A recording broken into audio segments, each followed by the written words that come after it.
UAE-യിൽ 2026 നിരവധി മാറ്റങ്ങളാണ് വരുന്നത്. അതിൽ ഒന്നാണ് UAE-യിൽ നിന്ന് നാട്ടിലേക്ക് വരുന്ന വിമാനയാത്രക്കാർ ശ്രദ്ധിക്കേണ്ട ചില കാര്യങ്ങളെക്കുറിച്ചുള്ളത്. അതായത് 2026 കടക്കുമ്പോൾ UAE-യിലെ വിമാനത്താവളങ്ങളിലും ഇന്ത്യൻ നിയമങ്ങളിലും വന്നിട്ടുള്ള മാറ്റങ്ങളെക്കുറിച്ചും കൃത്യമായ ധാരണയുണ്ടെങ്കിൽ മാത്രമേ യാത്ര സുഗമമാക്കാൻ സാധിക്കൂ. ടിക്കറ്റ് ബുക്കിംഗ് മുതൽ എയർപോർട്ടിലെ സുരക്ഷാ പരിശോധനകൾ വരെ നീളുന്ന കാര്യങ്ങളിൽ ചില മാറ്റങ്ങളും അതുപോലെ ദീർഘനേരം കാത്തിരുന്ന് പൂർത്തിയാക്കേണ്ട ചില ഇമിഗ്രേഷൻ പ്രോസസ്സുകൾ എളുപ്പമാക്കുകയും ഇത് ചെയ്യുന്നു. അടുത്ത വർഷത്തോടെ UAE-യിലെ വിമാനത്താവളങ്ങൾ പൂർണ്ണമായും ബയോമെട്രിക് സംവിധാനങ്ങളിലേക്ക് മാറുകയാണ്. ദുബായ്, അബുദാബി വിമാനത്താവളങ്ങളിൽ പാസ്പോർട്ടും ടിക്കറ്റും കയ്യിൽ പിടിക്കാതെ തന്നെ വിരലടയാളമോ കണ്ണു പരിശോധനയോ വഴി ഇമിഗ്രേഷൻ പൂർത്തിയാക്കാൻ സാധിക്കും. എന്നാൽ ഇന്ത്യൻ വിമാനങ്ങളിൽ എത്തുമ്പോൾ ഇതേ നടപടികൾ എളുപ്പമാക്കാൻ ഡിജി യാത്ര പോലുള്ള ആപ്പുകൾ ഇൻസ്റ്റാൾ ചെയ്യുന്നത് വഴി യാത്രക്കാർക്ക് എളുപ്പത്തിൽ പുറത്തു കടക്കാം. അതുപോലെ വിദേശ പാസ്പോർട്ടുള്ള മലയാളികൾ ഇന്ത്യയിലേക്ക് പോകുമ്പോൾ ഇപ്പോൾ നിർബന്ധമാക്കിയിട്ടുള്ള അറൈവൽ പോർട്ടലുകൾ യാത്രയ്ക്ക് 72 മണിക്കൂർ മുമ്പെങ്കിലും പൂരിപ്പിക്കാൻ ശ്രദ്ധിക്കണം. ഇതുവഴി എയർപോർട്ടുകളിലെ നീണ്ട ക്യൂ ഒഴിവാക്കാൻ സഹായിക്കും. കൂടാതെ ബാഗേജ് പോളിസികളിലും കർശന നിയന്ത്രണങ്ങളാണ് കൊണ്ടുവന്നിട്ടുള്ളത്. ഇതാണ് യാത്രക്കാരെ ഏറ്റവും കൂടുതൽ ബുദ്ധിമുട്ടിക്കുന്നതും. 2026 പല എയർലൈനുകളും ലഗേജ് തൂക്കത്തിൽ കൂടുതൽ കർശനമായ നിലപാടാണ് സ്വീകരിച്ചിരിക്കുന്നത്.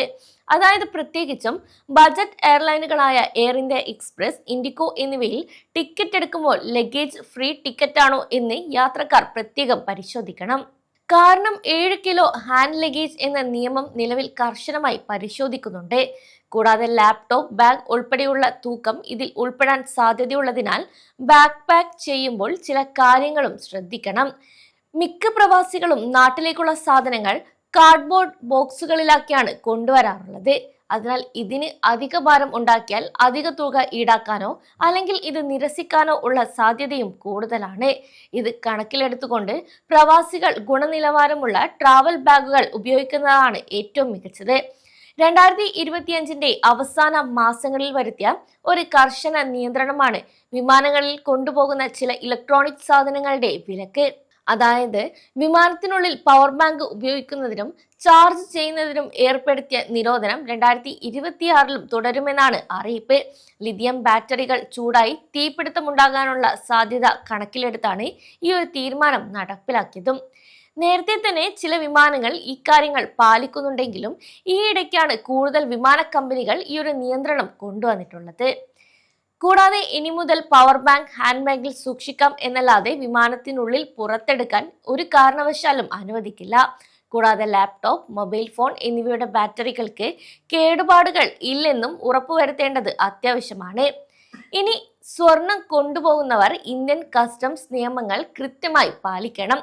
പുരുഷന്മാർക്കും സ്ത്രീകൾക്കും അനുവദനീയമായ സ്വർണത്തിന്റെ അളവിൽ മാറ്റമില്ലെങ്കിലും ഇതിന്റെ മൂല്യം വിപണി നിരക്കനുസരിച്ച് മാറുന്നതിനാൽ നിശ്ചിത പരിധിയിൽ കൂടുതൽ സ്വർണമുണ്ടെങ്കിൽ അത് ഡിക്ലെയർ ചെയ്യേണ്ടതും അത്യാവശ്യമാണ്. അതേസമയം UAE-യിലെ പുതിയ വാരാന്ത്യ അവധി കണക്കിലെടുത്ത് വെള്ളി മുതൽ തിങ്കൾ വരെയുള്ള ദിവസങ്ങളിൽ വിമാന ടിക്കറ്റ് നിരക്ക് കുത്തനെ ഉയരാൻ സാധ്യതയുണ്ട്. അതിനാൽ 2026 സ്കൂൾ അവധിക്കാലവും ആഘോഷങ്ങളും മുൻകൂട്ടി കണ്ട് 2 അല്ലെങ്കിൽ 4 മാസം മുൻപ് തന്നെ ടിക്കറ്റ് ബുക്ക് ചെയ്യുന്നതും വലിയ സാമ്പത്തിക ലാഭമുണ്ടാക്കും. നേരിട്ടുള്ള വിമാനങ്ങൾ ലഭ്യമല്ലാത്ത സാഹചര്യത്തിൽ കണക്ഷൻ ഫ്ലൈറ്റുകൾ തിരഞ്ഞെടുക്കുമ്പോൾ ട്രാൻസിറ്റ് വിസ ഇവിടെ ആവശ്യമില്ല. ഒപ്പം എയർലൈൻ ആപ്പുകൾ ഫോണിൽ ഇൻസ്റ്റാൾ ചെയ്യുന്നത് വഴി വിമാനത്തിന്റെ സമയമാറ്റത്തെക്കുറിച്ചും നിങ്ങൾക്ക് തത്സമയ വിവരങ്ങൾ അറിയിപ്പായി ലഭിക്കുകയും ചെയ്യും. ഇനി നാട്ടിലേക്ക് പോകുമ്പോൾ പാസ്പോർട്ടിന് ചുരുങ്ങിയത് 6 മാസത്തെ കാലാവധി ഉണ്ടെന്ന് നിർബന്ധമായും ഉറപ്പാക്കണം. UAE-യിൽ നിന്ന് എക്സിറ്റ് അടിച്ചു പോകുന്നവർ എല്ലാ സാമ്പത്തിക ബാധ്യതകളും തീർപ്പാക്കി എന്ന് ഉറപ്പുവരുത്തേണ്ടതും ഇവിടെ അത്യാവശ്യമാണ്. ഈ കാര്യങ്ങൾ ശ്രദ്ധിക്കുന്നത് വഴി സുഗമമായ യാത്ര ചെയ്യാൻ ഓരോ പ്രവാസിക്കും സാധിക്കും. അതിനാൽ നിയമങ്ങൾ കൃത്യമായി മനസ്സിലാക്കി യാത്ര പ്ലാൻ ചെയ്താൽ നിങ്ങളുടെ യാത്രകൾ അടിപൊളിയാക്കാം. സമയം മലയാളം വാർത്തകൾ ഇനി ടൈംസ് ഓഫ് ഇന്ത്യ സൂപ്പർ ആപ്പിലും. ഇതിനായി പ്ലേ സ്റ്റോറിൽ നിന്നോ ആപ്പ് സ്റ്റോറിൽ നിന്നോ times of India app install ചെയ്യൂ. മലയാളം ഭാഷ തിരഞ്ഞെടുക്കൂ. വാർത്തകൾ ആസ്വദിക്കാം. എല്ലാം ഇനി സമയത്തിൽ.